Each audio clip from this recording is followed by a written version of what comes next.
اور کہا کہ میں نے ایسا تخت نہیں دیکھا جو تخت اس ملک کی حکمران کا تخت، حالانکہ جناب سلیمان کے تخت پر بیٹھ رہا اور کہہ رہا ہے کہ میں نے ایسا تخت نہیں دیکھا۔ اب جناب سلیمان نے یہ جو ملک لیا ہے نا، کوئی قبضہ کر کے نہیں لیا، لوٹ مار کر کے نہیں لیا،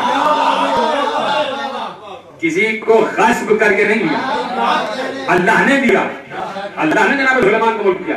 اور اس ملک سے ہٹ کر کوئی یہ کہہ رہا ہے کہ ایسا تخت میں نے نہیں دیکھا، اتنا حسین تخت میں نے نہیں دیکھا۔ جناب سلیمان نے کہا کہ اچھا ہم اس تخت کو دیکھنا چاہتے ہیں، کون ہے جو اس تخت کو یہاں لے کے آئے؟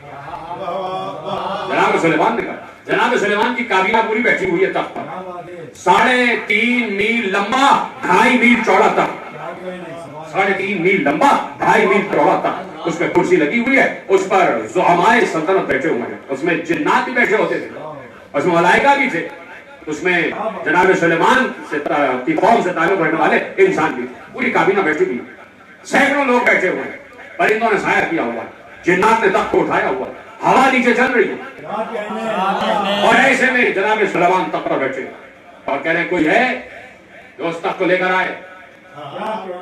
قالا افریت من الجن، ایک جنوں میں سے ایک افریت بولا، انا آتیک بہی قبل ان تقوم من مقامک، یا نبی اللہ اس سے پہلے کہ آپ کا دربار برخاست ہو میں لے آؤں گا، میں لے آؤں گا۔ کون بولا؟ افریت، جن میں سے اتنی افریت، صرف جن نہیں، جنات میں بھی افریت۔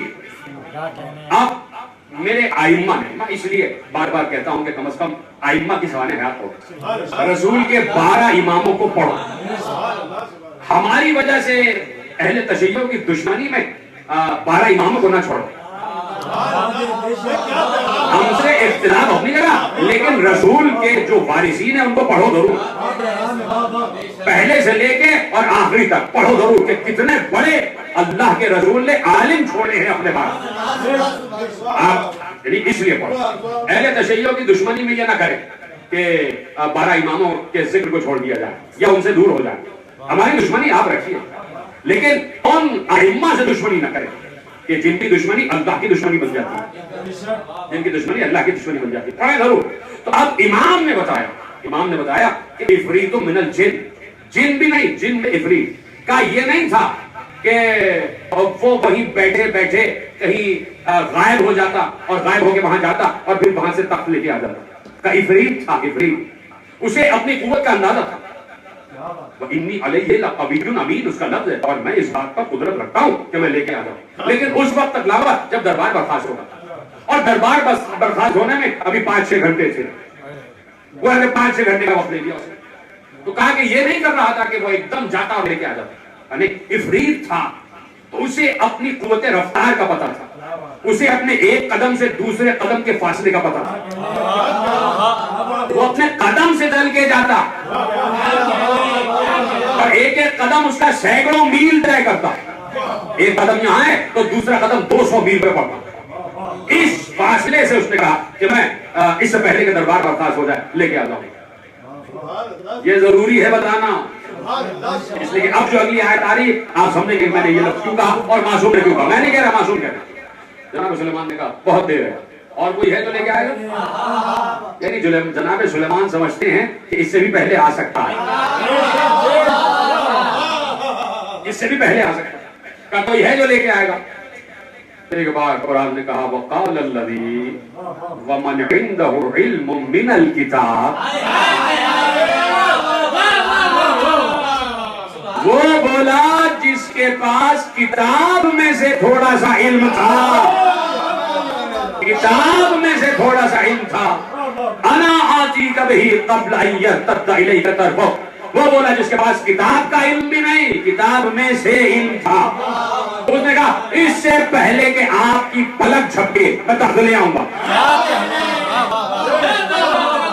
جس کے پاس کتاب پوری کتاب کا علم نہیں، کتاب میں سے تھوڑا سا علم، وہ بولا وقال الذی ومن عنده علم من الکتاب، جس کے پاس کتاب میں سے تھوڑا سا علم تھا، وہ بولا کہ اے نبی اللہ اس سے پہلے کہ آپ کی پلک جھپکے، یرتد الیک طرفک، اس سے پہلے کہ آپ کی پلک جھپکے تخت یہاں ہوگا۔ معصوم نے کہا